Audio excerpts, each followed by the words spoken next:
हर वचन अमर है उसका, ना कभी बदलने वाला, हर शब्द का बिंदु मात्रा, ना कभी निकलने वाला। जो कल भी था वो आज भी है, जो कल भी था वो आज भी है, ना बदल जाएगा वो कल। नाम उसका बाइबल है, नाम उसका बाइबल। ये ग्रंथ कौन सा जो निर्बल को देता है बल। नाम उसका बाइबल है, नाम उसका बाइबल। आओ तृषितो आओ, तुम जीवित वचन को पाओ, इस प्रबल वचन को अपने मन मंदिर में बसा लो। आओ तृषितो आओ, तुम जीवित वचन को पाओ, इस प्रबल वचन को अपने मन मंदिर में बसा लो। ये प्यास बुझाने वाला है, ये प्यास बुझाने वाला है, दुनिया का है जीवन जल।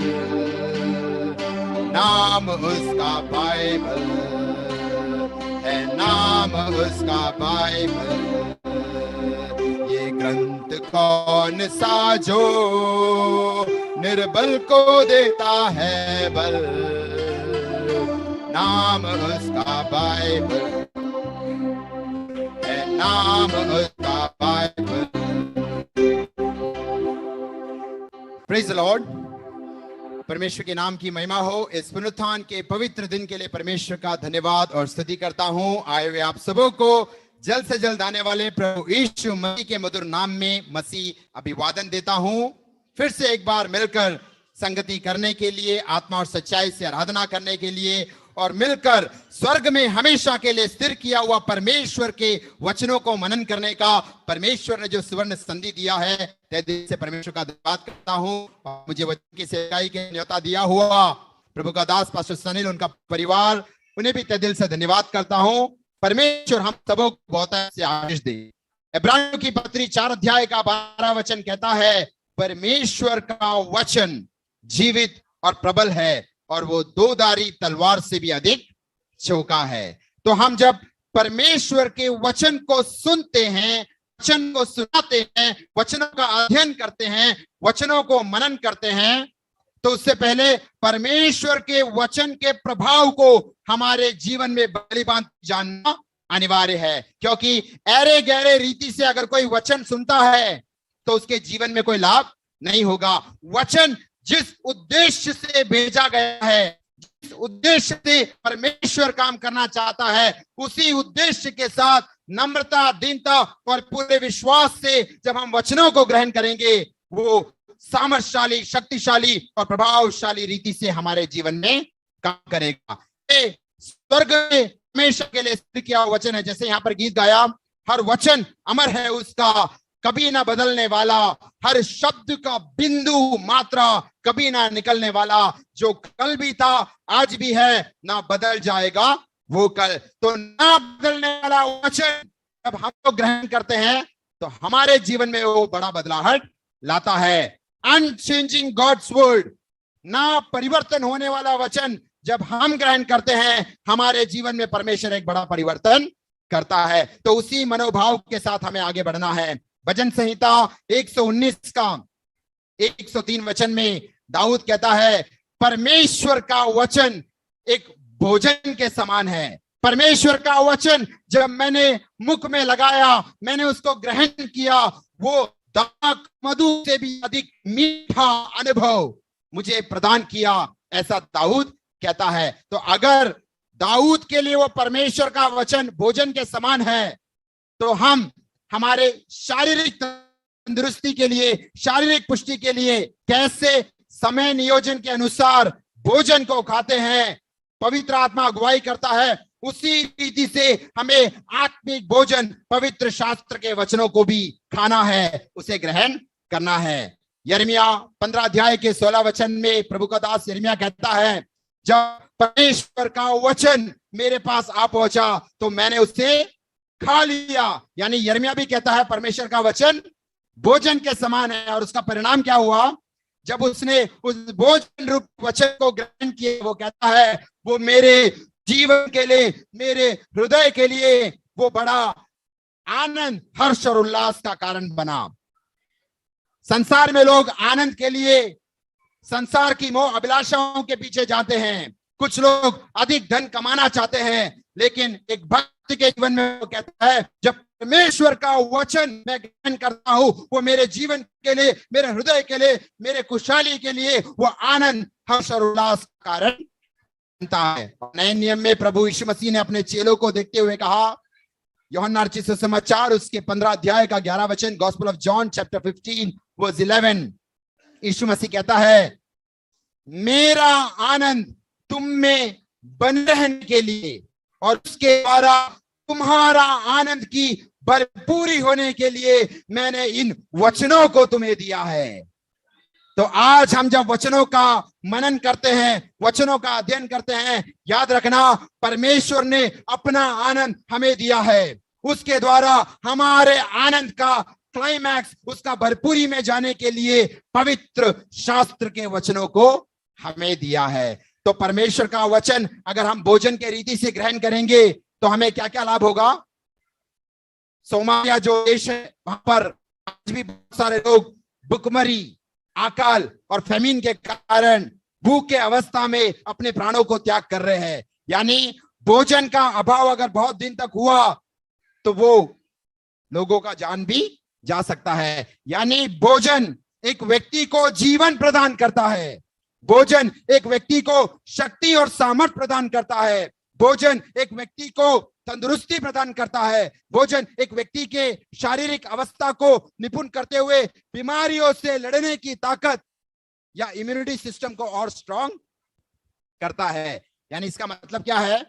परमेश्वर का वचन रूपी भोजन को जब हम स्वीकारेंगे, जब हम खाएंगे, जब हम अध्ययन करेंगे, जब हम ग्रहण करेंगे, वो भी हमें आत्मिक जीवन प्रदान करेगा, वो हमें आत्मिक शक्ति और सामर्थ्य प्रदान करेगा, वो हमें आत्मिक तंदुरुस्ती प्रदान करेगा, और जो आत्मिक बीमारियां हैं, पाप के, मोह के, श्राप के जो आत्मिक बीमारियां हैं, उससे लड़ने का सामर्थ्य भी हमको देगा। इसलिए दाऊद क्या कहता है?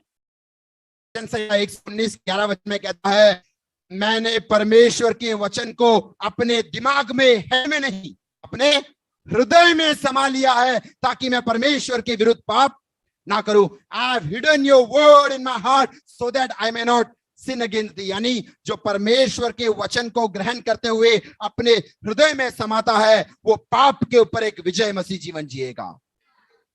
पहला यूहन्ना 2:14 में यूहन्ना कहता है परमेश्वर का वचन तुम्हारे भीतर वास करता है, इस खातिर तुम शत्रु शैतान पर जयवंत हुए हो। The word of God abides in you and that's why you have overcome the evil one, devil, the Satan. यानी अगर पाप के ऊपर जय प्राप्त करना है, वचन आपके हृदय में होना अनिवार्य है। शैतान के ऊपर अगर एक विजय मसीह जीवन जीना है तो आपके हृदय में वचन का होना अनिवार्य है। और योग का जीवन अगर हम देखेंगे, योग कहता है, योग 23:12 कि मैंने अपने दिन प्रतिदिन के भोजन से बढ़कर परमेश्वर के वचन को मैंने अपने जीवन में महत्व दिया है। साधारण रीति से ब्रेकफास्ट, लंच, डिनर करते हैं, बीच में कुछ नाश्ता भी करते होंगे। तो योग का जीवन कहता है, उसका गवाही कहता है मेरे साधारण प्रतिदिन के जीवन में जो भोजन को महत्व है, उससे भी ज्यादा मैंने महत्व परमेश्वर के वचन को दिया है। उसका परिणाम क्या हम सब जानते हैं। योग की किताब में जब शत्रु शैतान ने परमेश्वर से अनुमति मांगा कि योग के जीवन में वो काम करे, एक एक करके उसका पहाड़ा तोड़ा गया, उसके परिवार को घात किया गया, उसके बच्चों का मौत हुआ, उसका धन संपत्ति प्रॉपर्टी हानि हुआ, उसका शरीर में भी हिंसा का अवस्था हुआ, थोड़ा ऊंच नीच उसके जीवन में हुआ, लेकिन अंत में वो कहता है माय रिडीमर लिव्स, मेरा छुटकारा देने वाला जिंदा है। परमेश्वर पर विश्वास के साथ आगे बढ़ा। ऐसा क्यों? क्योंकि रोमी 10:17 कहता है विश्वास सुनने से और सुनना परमेश्वर के वचन से आता है। तो इय्यूब के जीवन में कहता है प्रतिदिन जो भोजन है उससे भी बढ़कर मैंने महत्व परमेश्वर के वचन को दिया है। इसलिए जब विपरीत परिस्थितियों का उसने सामना किया, आंधी तूफान का अनुभव उसके जीवन में हुआ, वो डगमगाया नहीं और अंत में विश्वास में स्थिर होकर जितना हानि हुआ उससे भी दोगुना आशीष उसके जीवन के अंत में उसने पाया। लेकिन उसी घर में इय्यूब की पत्नी भी थी। उसके विषय में ज्यादा कुछ बताया नहीं गया है। उस विषय में एक बात कहता है, इय्यूब के जीवन में इतना बड़ा संकट आया, एक समय ऐसा आया कि उसकी पत्नी ने क्या कहा, तू परमेश्वर को श्राप देकर खुद मर जा। इय्यूब की पत्नी ने इय्यूब से क्या कहा, इतना संकट, इतना मुश्किलात का अनुभव से होकर हम गुजर रहे हैं, अभी भी तू परमेश्वर पर विश्वास करता है क्या? You just go curse God and die. यानी आत्महत्या करने के लिए भी उसकी पत्नी ने उसको प्रेरणा किया। शायद हो सकता है जैसा इय्यूब अपने जीवन में परमेश्वर के वचन को महत्व देता था, अपने प्रतिदिन के भोजन से भी बढ़कर महत्व देता था, उसकी पत्नी ने नहीं दिया रहेगा। तो इय्यूब का जीवन हमारे लिए एक मिसाल है। अगर हम वचन को वो महत्व देते हैं तो हमारे जीवन में एक बेदारी परमेश्वर भेजेगा, मुश्किलात के अनुभव में वो समस्या का निवारण भेजेगा और पहले से भी बढ़कर एक तंदुरुस्ती अवस्था में हमारा आत्मिक जीवन में हम प्राप्त करके आगे बढ़ सकते हैं। और इसी प्रभाव को दर्शाने वाला एक भाग को मैं यहां पर पढ़ना चाहूंगा। पहला पत्रस 2 अध्याय का 1 और 2 वचन। पहला पत्रस 2 अध्याय का 1 और 2 वचन में पत्रस कहता है, इसलिए सब प्रकार का बैर भाव, छल, कपट और डाह और निंदा को दूर करके नए जन्मे हुए बच्चों के समान निर्मल आत्मिक दूध की लालसा करो, ताकि उसके द्वारा उद्धार पाने के लिए बढ़ते जाओ। पत्रस क्या कहता है?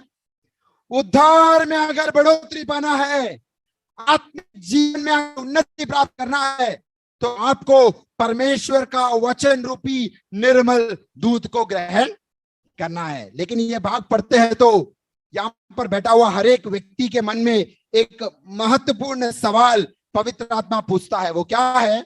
उसका पहला वचन कहता है, सारे बैरभाव, छल, कपट, डाह और निंदा को दूर करना है। ये किसके विषय में कह रहा है?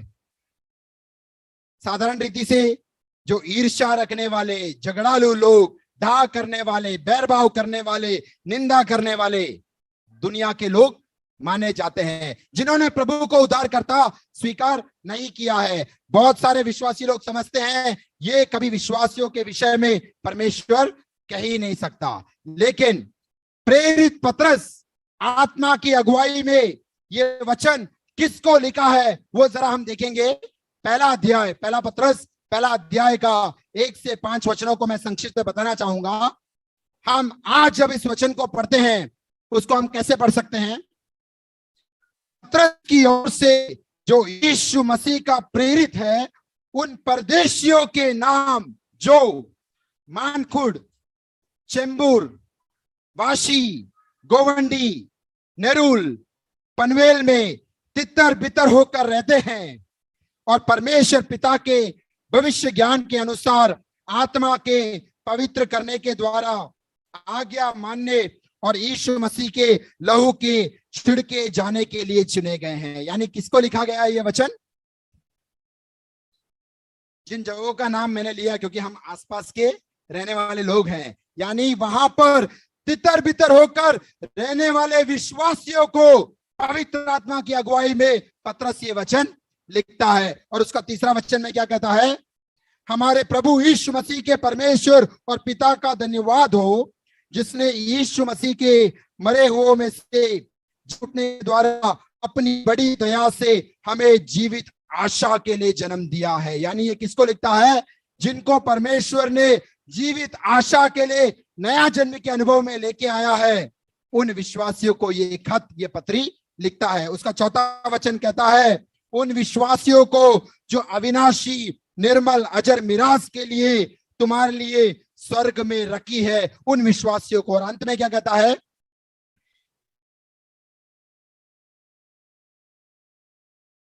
जिनकी रक्षा परमेश्वर के उद्धार के लिए जो आने वाले समय में प्रकट होने वाली है की जाती है।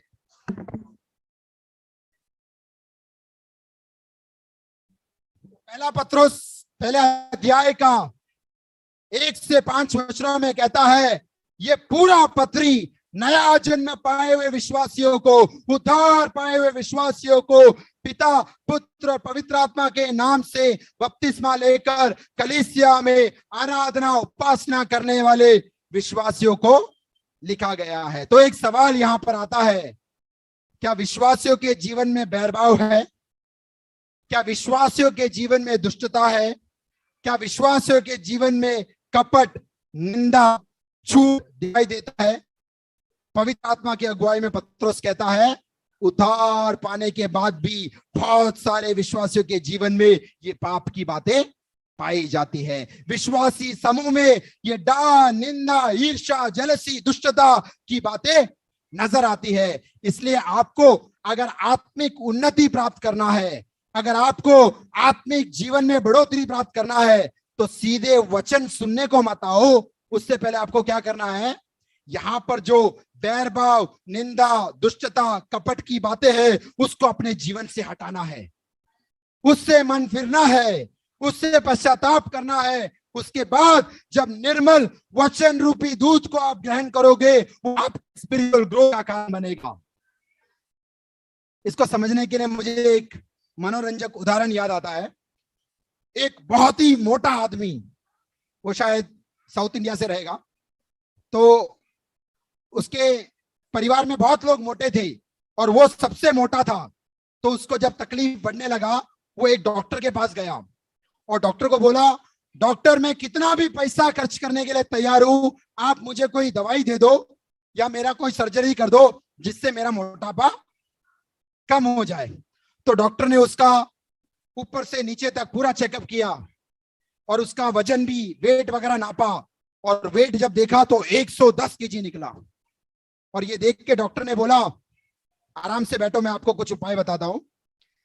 आपका मोटापा कम करने के लिए मेरे पास कोई दवाई नहीं है और ना ही मैं कोई सर्जरी बता सकता हूं, लेकिन मेरे कहे अनुसार, समय नियोजन के अनुसार अगर तू अपने खाना पीने की प्रवृत्ति में अगर सुधार लाएगा तो अपने आप ये मोटापा कम हो जाएगा। तो वो व्यक्ति बोलता है कि डॉक्टर साहब आप जो बोलोगे मैं वो करने को तैयार हूं, क्योंकि डॉक्टर ने कहा ऐसे ही अगर मोटापा बढ़ता गया तो ज्यादा दिन जिंदा। तो वो डर गया और वो डर के बोला, डॉक्टर आप जो बोलोगे मैं वो करने को तैयार हूं। ये व्यक्ति ऐसा था कि आते जाते उठते बैठते, जैसे हमने गीत गाया, हम तो उपासना आराधना करते, वो खाते पीते रहता था। तो उसको ऐसे टाइम पास करने का आदत नहीं था, जब भी टाइम मिले वो कुछ ना कुछ खाता था। तो ऐसे व्यक्ति के पास डॉक्टर बोलता है, तुझे मेरे समय नियोजन के अनुसार अपने खान पान में सुधार करना पड़ेगा, तभी तेरे ये मोटापे का बीमारी तेरा जीवन में सुधार आ सकता है। तो डॉक्टर ने बोला, मेरे कहे अनुसार क्या करना है, सवेरे ब्रेकफास्ट में तुझे सिर्फ 1 इडली खाना है।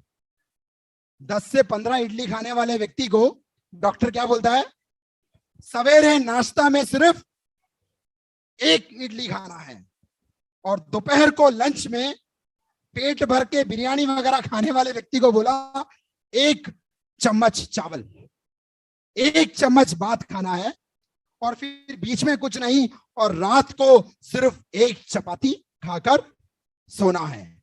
तो बोला ठीक है डॉक्टर साहब, मैं आपने जैसे बोला वैसा करूंगा। तो डॉक्टर बोला तू ऐसा ही टाइम टेबल के अनुसार, समय नियोजन के अनुसार जैसे मैंने बोला है कर, और 30 दिन के बाद, बराबर 1 महीने के बाद मेरे पास चेकअप के लिए वापस आना। और 1 महीने के बाद जब वो व्यक्ति डॉक्टर के पास गया, डॉक्टर ने चेकअप कुछ नहीं किया, पहले सीधा उसको वजन कांटा पे खड़ा कर दिया, बोला तेरा वेट अगर नापते हैं। 1 महीना पहले जब वो आया था उसका वेट कितना था? 110 केजी। और इतना डॉक्टर ने उपाय एडवाइस बताने के बाद जब वेट नापा गया तो 115 केजी। तो डॉक्टर भी हैरान हो गया, आश्चर्यचकित हो गया, ये कौन सा 7वां 8वां अजूबा है। तो उसने बोला आप जरा बैठो और विस्तार से बताओ कि आपने क्या क्या किया। तो उसने बोला डॉक्टर साहब आपने जैसा बताया मैंने वैसा ही किया। मैंने ब्रेकफास्ट के बाद 1 इडली खाया, लंच के बाद 1 चम्मच चावल खाया, और रात को पेट भर के डिनर खाने के बाद 1 चपाती खाया। तो डॉक्टर ने बोला भाई साहब ये दवाई नहीं है, ब्रेकफास्ट के बाद दो गोली लेते हो, ये तेरा खाना ही होना चाहिए था, 1 इडली 1 चम्मच 1 चपाती। वो व्यक्ति ने क्या किया, पेट भर के खाने के बाद दवाई के रीति से 1 इडली 1 चम्मच और 1 चपाती खाया और उसका वेट बढ़ता गया।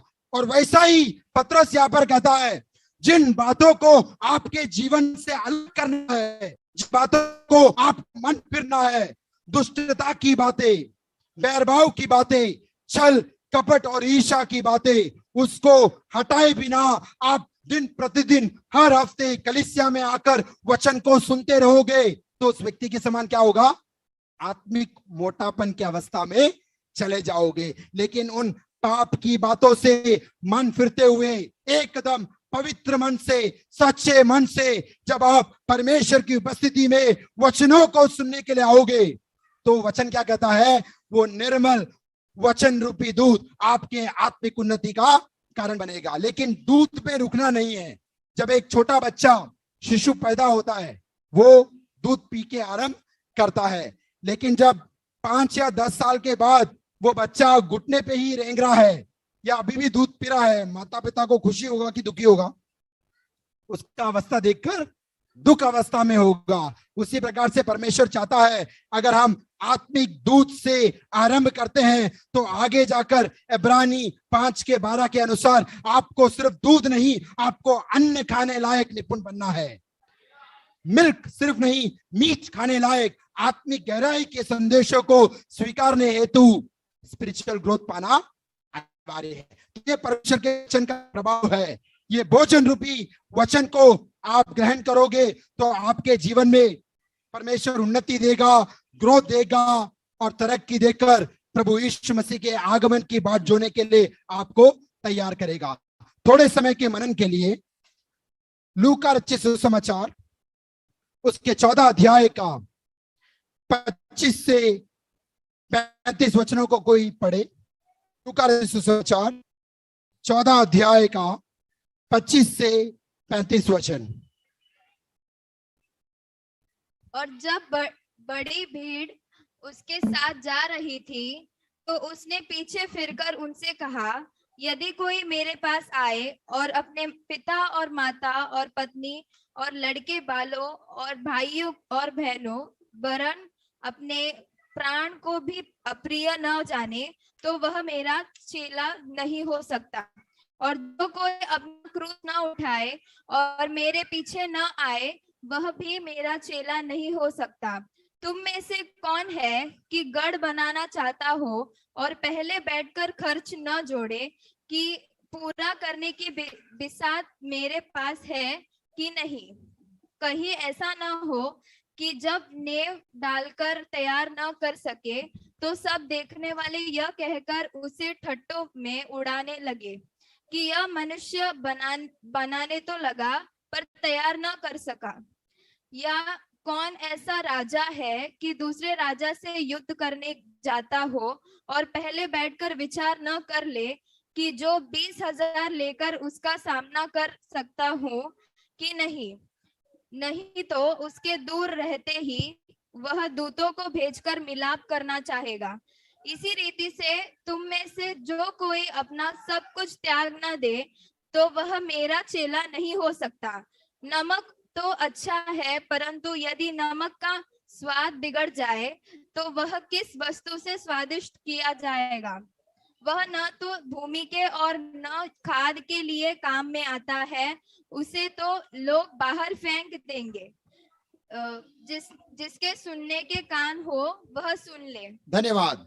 इस अनोखे वचन के भाग में प्रभु यीशु मसीह हमारे आत्मिक जीवन के कुछ बुनियादी सच्चाइयों को, बुनियादी सिद्धांतों को हमें प्रकट करके देता है। पवित्र शास्त्र बाइबल का अगर हम पूरा अध्ययन करेंगे उत्पत्ति से लेकर प्रकाशित वाक्य तक, ये एक अनोखा वचन का भाग है जहां पर प्रभु यीशु मसीह का सच्चा चेला, सच्चा शिष्य, ट्रू डिसाइपल्स बनने के विषय में जो शर्तें हैं, जो कंडीशंस है, जो आदर्श और सिद्धांत के वचन है, उसका उल्लेख किया गया है। तो इस वचन में हम देखते हैं परमेश्वर के पीछे बहुत सारा भीड़ जमा होकर उनका अनुकरण कर रहा था। हम जब सुसमाचार पढ़ते हैं, मत्ती, मरकुस, लूकोस, यूहन्ना, जब भी प्रभु यीशु मसीह ने कोई बड़ा चंगाई किया, छुटकारा किया, आश्चर्य कर्म, मिराकल्स किया, तो उसके उन चिन्हों को देखते हुए, यीशु मसीह पर विश्वास करते हुए बहुत बड़ी संख्या में लोग यीशु मसीह का पीछा, अनुकरण करते थे। तो प्रभु पर विश्वास करना अच्छी बात है। हमारे जीवन में भी जब परमेश्वर चंगाई करता है, हमारे कलीसियाओं में भी जब छुटकारा और बड़े बड़े मिराकल्स को करता है, परमेश्वर चाहता है उसके द्वारा हम प्रभु पर विश्वास करें। लेकिन उस बड़े भीड़ को देखकर यीशु मसीह ने पीछे मुड़कर उनसे कहा, सिर्फ मुझ पर विश्वास करना काफी नहीं है। अगर आप संसार में रहते हुए, कलीसिया में रहते हुए, समाज में रहते, उसकी महिमा के खातिर कुछ कर गुजरने की लालसा आपके जीवन में है, तो आपको एक कदम बढ़कर प्रभु का चेला होना अनिवार्य है। आपका व्यक्तिगत जीवन, आपका पारिवारिक जीवन, आपका कलीसिया में जीवन, आपकी सेवकाई में अगर उत्थान प्राप्त करना है, तो विश्वास से एक कदम बढ़कर प्रभु का चेला और सच्चा शिष्य बनना अनिवार्य है। और वो सिर्फ एक दिन की बात नहीं है, हमें हर दिन ये परखना है, क्या मैं आज प्रभु का सच्चा चेला बनकर जी रहा हूं। जैसा जैसा उम्र बढ़ता है, लोग अस्पताल में जाते हैं या उस व्यक्ति के समान डॉक्टर के पास जाते हैं और अपना क्या क्या चेक करते हैं।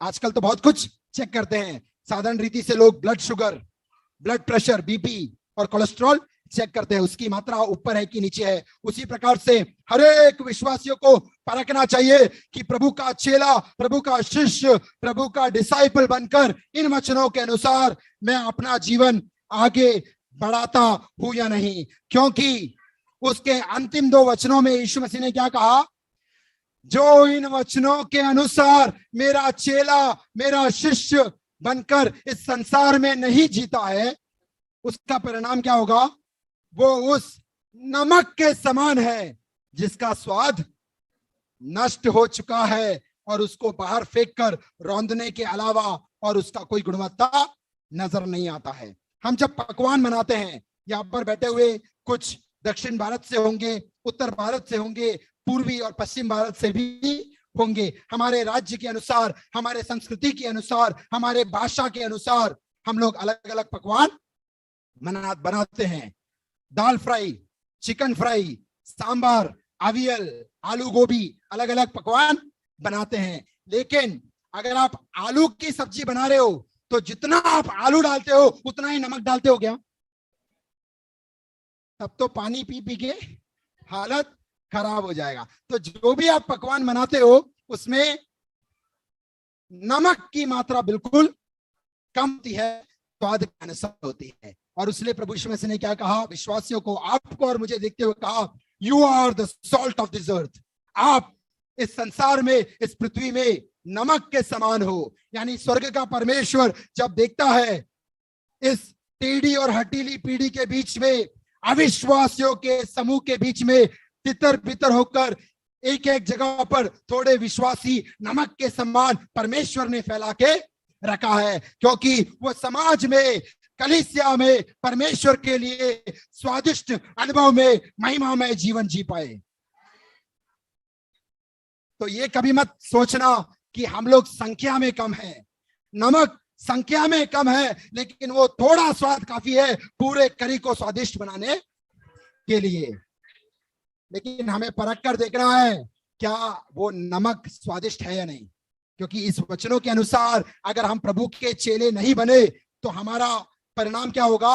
हम उस नमक के समान है जिसका स्वाद नष्ट हो चुका है और उसको पैरों तले रोंदने का अनुभव होगा। इसलिए परमेश्वर यहाँ पर प्रभु का सच्चा चेला, डिसाइपल, शिष्य कैसे बनना है उन शर्तों के विषय में बताते हुए पहला 26 वचन में क्या कहता है? वापस पढ़े 26 वचन।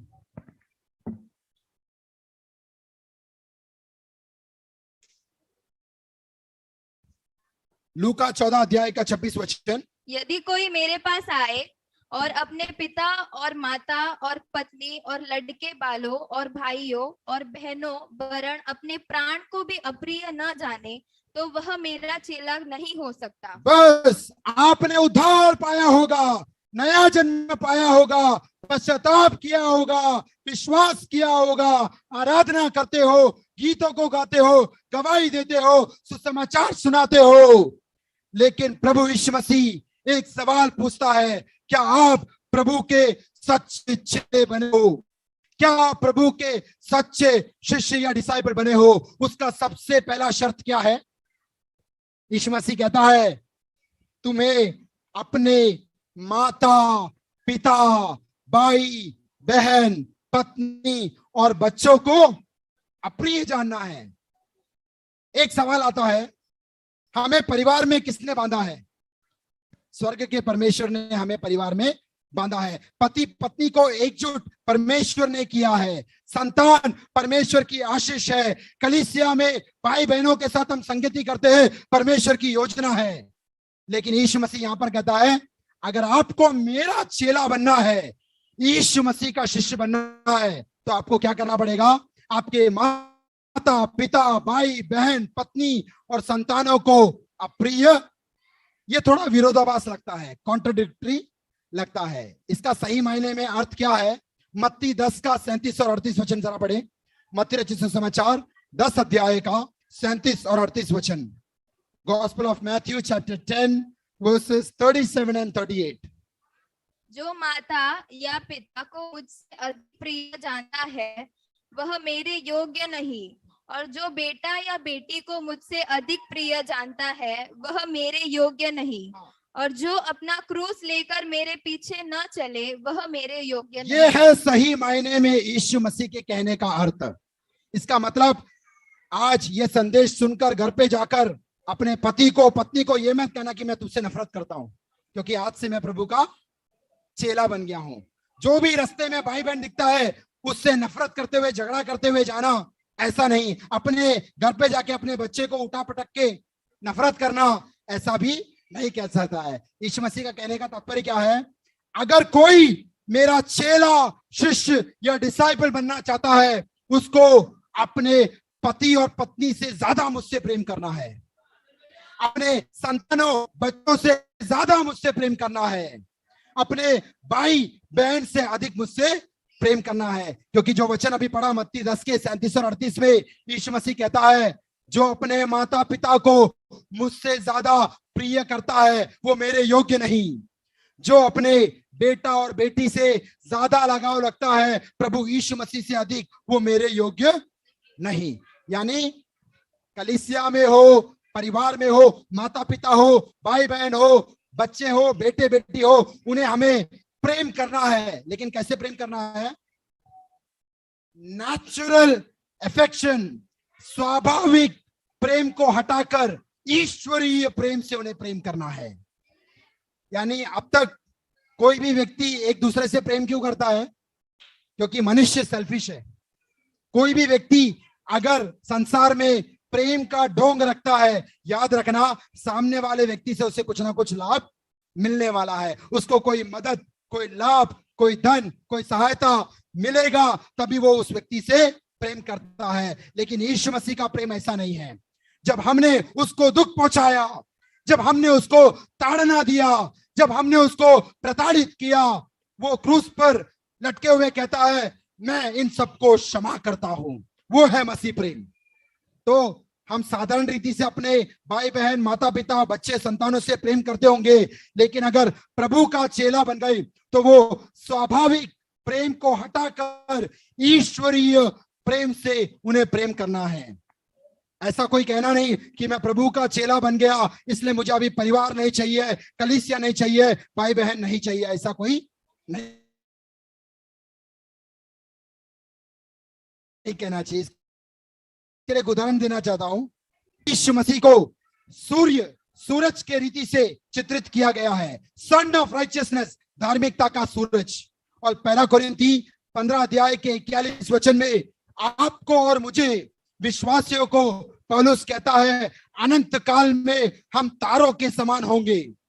दानियल 12 के 3 में भी कहता है जो अनेक लोगों को उद्धार के अनुभव में लाता है, अनेक लोगों को वचन सिखाता है, वो अनंत काल तारों के समान जगमगाते हुए परमेश्वर की उपस्थिति में बने रहेंगे। और यहाँ पर जो छोटे छोटे नन्हे मुन्ने बच्चे बैठे हैं, जिन्होंने भी साइंस का अध्ययन किया है, विज्ञान का अध्ययन किया है, वो सब जानते हैं जैसे ही सूर्योदय होता है, आपको कोई भी तारा नजर आता है क्या? अंधकार होता है तो तारे नजर आते हैं, लेकिन जैसे ही सनराइज होता है, सूर्योदय होता है, एक भी तारा, इसका मतलब तारा नहीं है ऐसा होता है क्या?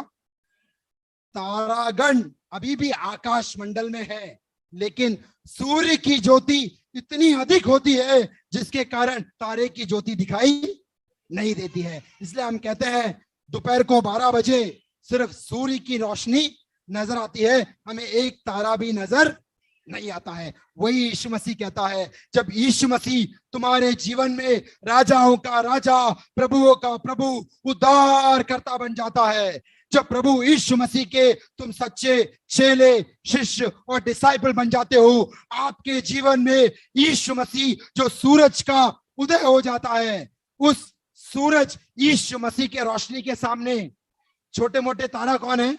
आपके माता पिता, आपके भाई बहन, आपके बच्चे, वो उद्धार के अनुभव में आए हैं तो परमेश्वर के नजरों में वो तारे के समान है। लेकिन सूर्य की ज्योति के सामने तारा कहीं पर भी, वो घर पे होंगे, कलीसिया में होंगे, आपके साथ होंगे, लेकिन आपको सूर्य की रोशनी को ज्यादा महत्व देना है। वही यीशु मसीह ने कहा कि आपके परिवारजनों से बढ़कर आपको प्रभु यीशु मसीह से प्रेम करना है। यूहन्ना 21 अध्याय का 15 से 17 वचनों में 3 सवाल प्रभु यीशु मसीह पतरस से करता है। वो कौन से 3 सवाल है?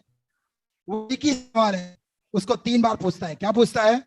पतरस, क्या तू इन सब बातों से बढ़कर मुझसे प्रेम करता है? पतरस, क्या इन सब बातों से बढ़कर तू मुझसे प्रेम करता है? पतरस, इस संसार की सारी बातों से बढ़कर क्या तू मुझसे प्रेम करता है?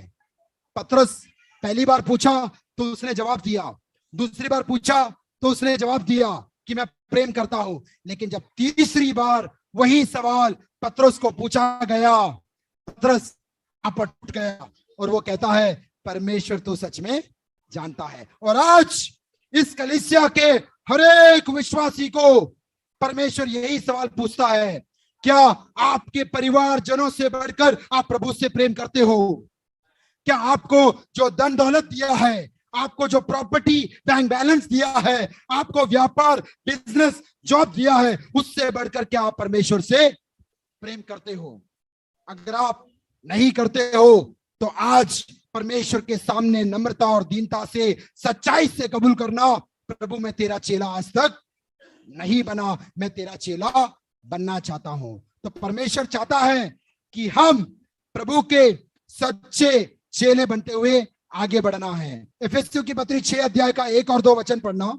एफेसियों की पत्री 6 अध्याय का 1 और 2 वचन। हे बालकों, प्रभु में अपने माता पिता के आज्ञाकारी बनो, क्योंकि यह उचित है। अपनी माता और पिता का आदर कर, यह पहली आज्ञा है जिसके साथ प्रतिज्ञा भी है कि तेरा भला हो और तू धरती पर बहुत दिन जीवित रहे। और हे बच्चे वालों, अपने बच्चों को रीस न दिलाओ, परंतु प्रभु की शिक्षा और चेतावनी देते हुए उनका पालन पोषण करो। धन्यवाद। इस वचन में पौलुस कहता है हर एक बच्चों को, हर एक बालकों को क्या कहता है? प्रभु में अपने माता पिता का आज्ञाकारी बनो। प्रभु में आपके माता पिता को आपको आदर करना है। अगर कोई लूका 14:26 पढ़कर कहता है प्रभु यीशु मसीह ने तो कहा अपने माता पिता को अप्रिय जानना है, अपने भाई बहनों को अप्रिय जानना है, तो हम उसके अनुसार चलेंगे। नहीं, आपको यहां से शुरुआत करना है। पुराने नियम में भी परमेश्वर ने इस्राएलियों को क्या कहा? अपने माता पिता का आदर करो। You must honour your parents. हमें कब तक आदर करना है? हमारे जीवन के अंत तक हमें अपने माता पिता का आदर करना है। लेकिन आज्ञाकारी कब तक बनना है? एक उदाहरण देना चाहता हूं। हमारे लिए सबसे अच्छा उदाहरण कौन है? प्रभु यीशु मसीह। प्रभु यीशु मसीह के विषय में लूका 2:51 वचन में कहता है जब वो 12 साल का था उसने अपने माता और पिता यूसुफ और मरियम के अधीन होकर आज्ञा पालन किया। 30 साल तक वो अपने माता पिता के अधीन में रहा। यानी हर एक बच्चे को कब तक अपने माता पिता के अधीन में रहना है? जब तक वो अपना घर नहीं छोड़ते हैं। यानी आज की भाषा में कहेंगे जब तक आप शादीशुदा जिंदगी में प्रवेश नहीं करते हो, आपको आपके माता पिता के आज्ञा पालन में आज्ञाकारी होकर रहना है। आप उसका विरोध नहीं करना चाहिए। प्रभु में आपको प्रभु परमेश्वर के वचन के अनुसार आज्ञा पालन करना है। अगर आपके माता पिता विश्वासी नहीं है तो हो सकता है आपको वचन के विरोध में कुछ बातें करने को कहेंगे, आपको मूर्ति पूजा करने को कहेंगे, आपको और कोई पाप करने को कहेंगे। तो आप नम्रता से, प्यार मोहब्बत से आपके माता पिता को कह सकते हो मैंने उद्धार पाया है, मैंने नया जन्म पाया है, मैं ये पाप नहीं कर सकता, मूर्ति पूजा नहीं कर सकता। लेकिन उसके अलावा और कोई भी बात आपके अविश्वासी माता पिता आपकी भलाई के लिए कहते हैं तो आपको उसका आज्ञा पालन करना है। आप बताओ यीशु मसीह परफेक्ट था या उसके माता पिता परफेक्ट थे? यीशु मसीह। लेकिन परफेक्ट होकर भी उसने अपने इनपरफेक्ट माता पिता के अधीन में रहा और उसका आज्ञा पालन किया।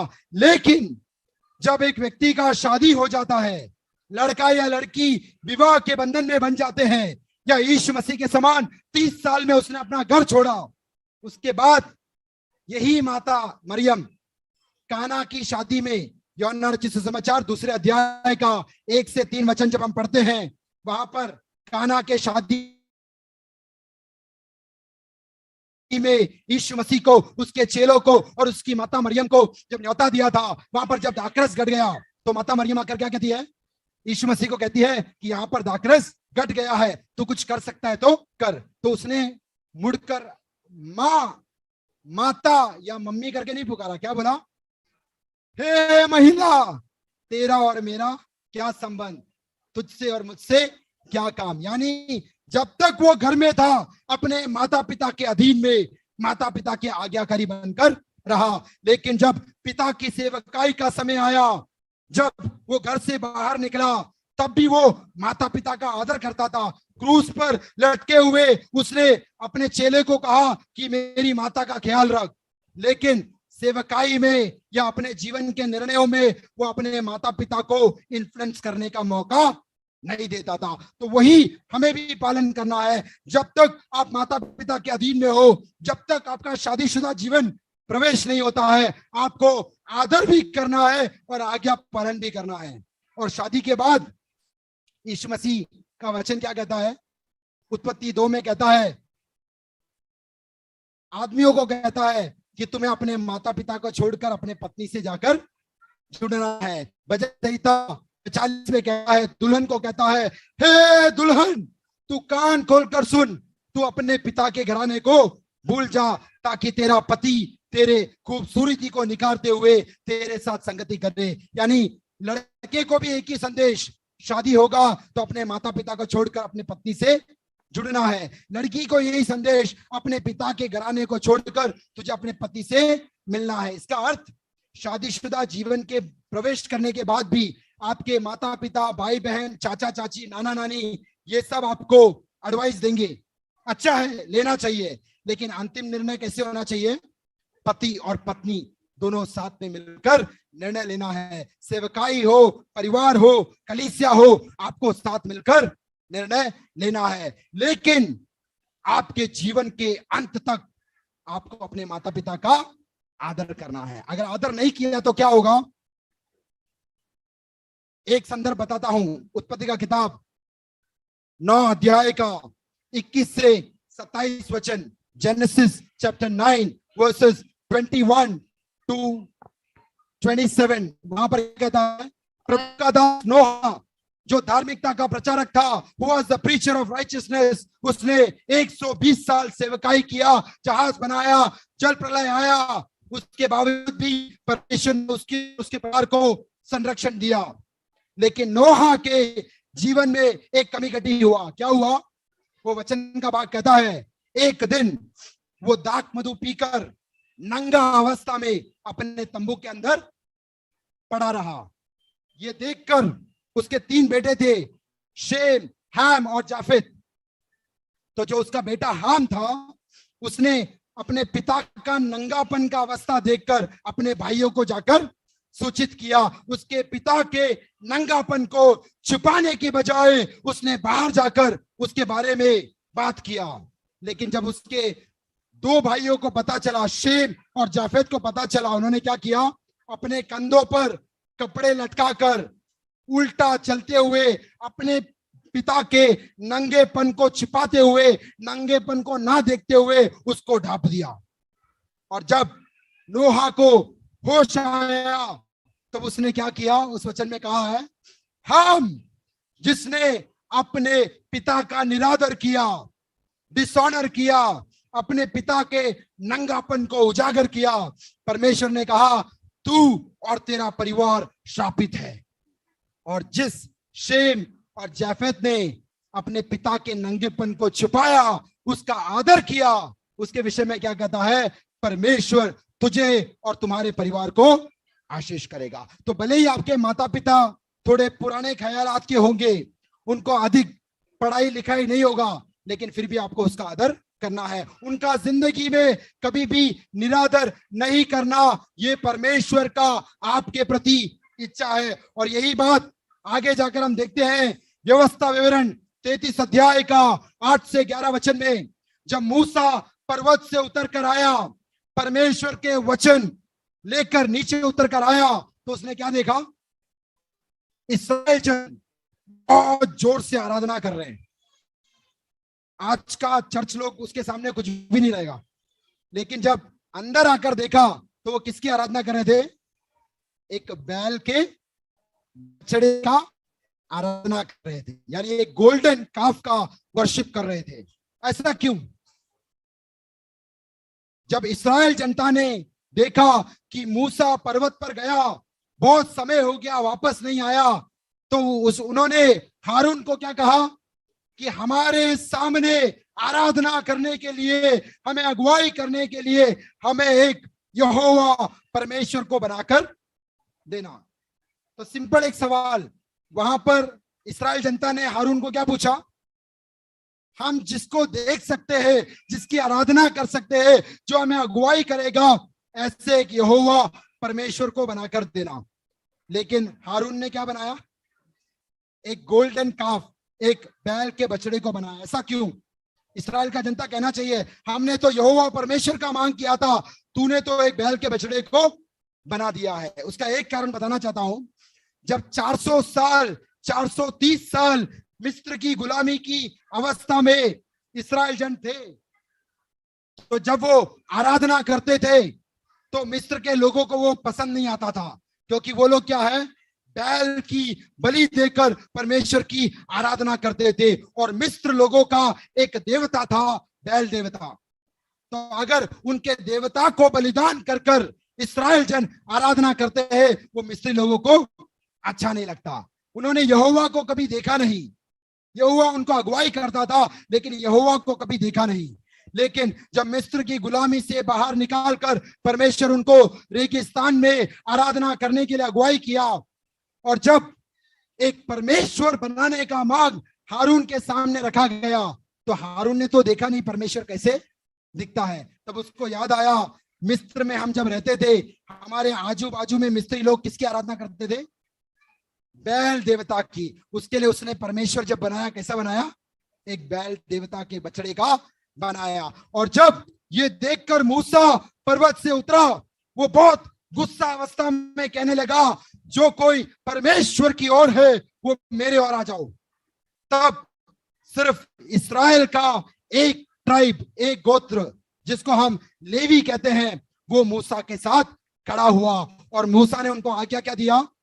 हर एक तंबू, हर एक टेंट में जाकर अपने जांग में तलवार बांधकर अपने माता पिता, भाई बहन, बच्चे, रिश्तेदार सबको काट डालो जिन्होंने भी इस बछड़े का आराधना किया है। यानी वहां पर लेवी कह सकता है, मैं तो अपने माता पिता से प्रेम करता हूं, भाई बहन से प्रेम करता हूं, रिश्तेदारों से प्रेम करता हूं। तब यीशु मसीह का वचन हमें भी स्मरण करना है, अपने माता पिता, भाई बहन और बच्चों को जब तक हम अप्रिय नहीं जानेंगे, हम प्रभु यीशु मसीह का चेला नहीं बन सकते हैं।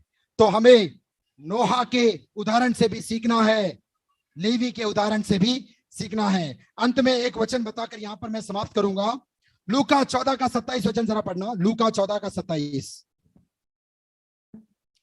और जो कोई अपना क्रूस न उठाए और मेरे पीछे न आए, वह भी मेरा चेला नहीं हो सकता। बस यहाँ पर बहुत विस्तार से बताना है, आगे वाले दिनों में बताऊंगा।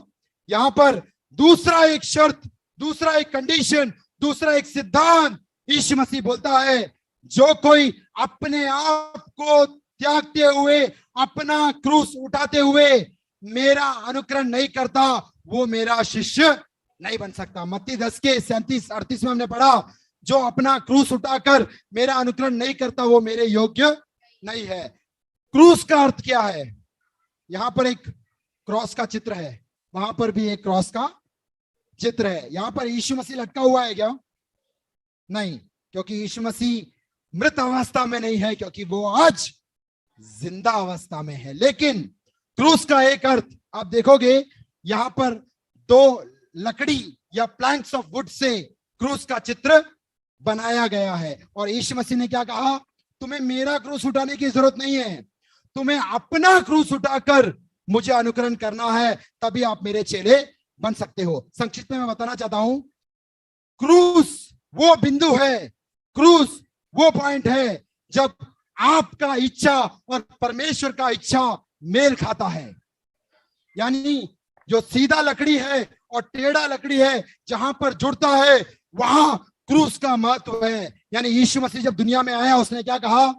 मैं अपनी इच्छा से नहीं, मुझे भेजे हुए पिता परमेश्वर की इच्छा को मैं पूरी करूंगा। आज आपका व्यक्तिगत जीवन में, पारिवारिक जीवन में, आत्मिक जीवन में आपके डिजायर्स, आपके एम्बिशंस, आपकी इच्छा और अभिलाषा होगी, लेकिन क्रूस का मतलब क्या है? आपके अभिलाषाओं को त्यागते हुए परमेश्वर की इच्छा को पूरा करना। और उसने कभी आपको कुड़कुड़ाने की, बुड़बुड़ाने की, कंप्लेनिंग करने की जरूरत नहीं है। अंत में एक उदाहरण बता के मैं समाप्त करूंगा। क्रूस का एक अर्थ है कि परमेश्वर ने आपके जीवन में अनुमति दिया हुआ कष्ट, मुसीबत और क्लेश, क्योंकि प्रेरितों के काम में भक्तों ने क्या कहा? Through many tribulations we shall enter the kingdom of God. अनेक क्लेशों से होकर हमें स्वर्ग राज्य में प्रवेश करना है। तो एक भक्त के जीवन में मैंने ऐसा पढ़ा था, उसके जीवन में बहुत संकट, बहुत प्रॉब्लम्स, बहुत समस्या से होकर वो गुजरा। उसके पारिवारिक जीवन में, व्यक्तिगत जीवन में, काम के क्षेत्र में, सेवकाई में, कलीसिया में, जहां कहीं पर भी वो गया, उसने बहुत सारे कष्ट, क्लेश, समस्या, प्रॉब्लम्स को उसने फेस किया। और उसने बहुत प्रार्थना किया, फास्टिंग किया, उपवास किया, और अंत में परमेश्वर से उसने क्या बोला?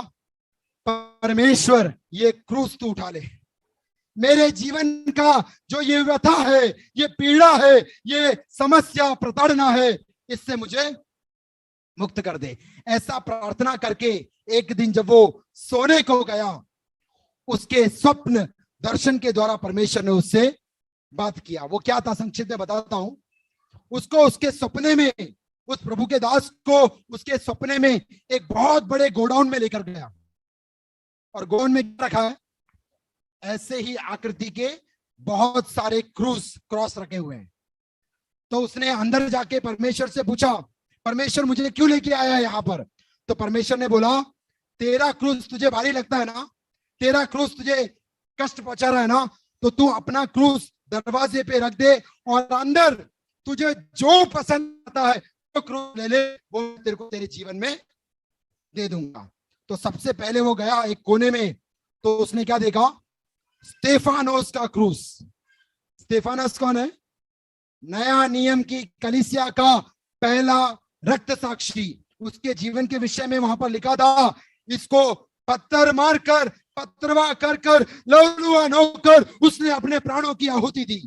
ये देखकर वो डर गया, बोला परमेश्वर ये क्रूस मुझे नहीं चाहिए। आगे जब गया उसने देखा अनेक भक्तों का, प्रभु के शिष्यों का क्रूस देखा। किसी को तलवार से मारा गया, किसी को दम घुटा के मारा गया, किसी को उबलते हुए तेल में डालकर मारा गया, किसी को परिवार सहित जलाकर राख कर दिया गया, किसी को शेरों के सामने डाल दिया गया। ये सब देखकर वो घबरा गया।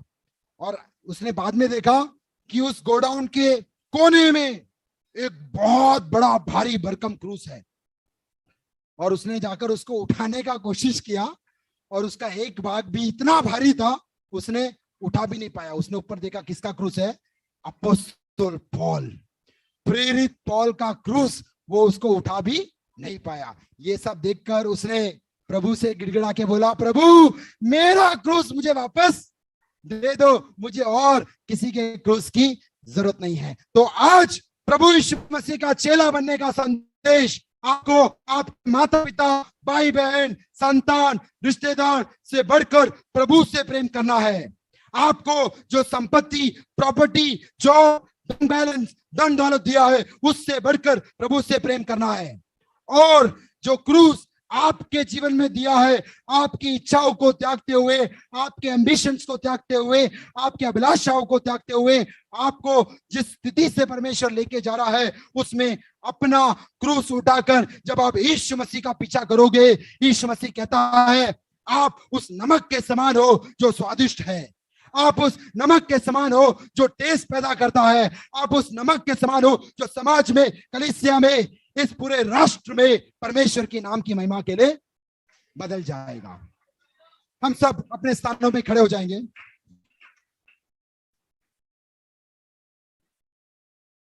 छोटे गीत का एक पंक्ति गा समाप्त करेंगे हम लोग। पावन है वो प्रभु हमारा, उसकी जय जयकार करो, निर्बल का वो बल है न्यारा, उसकी जय जयकार करो, जय हो।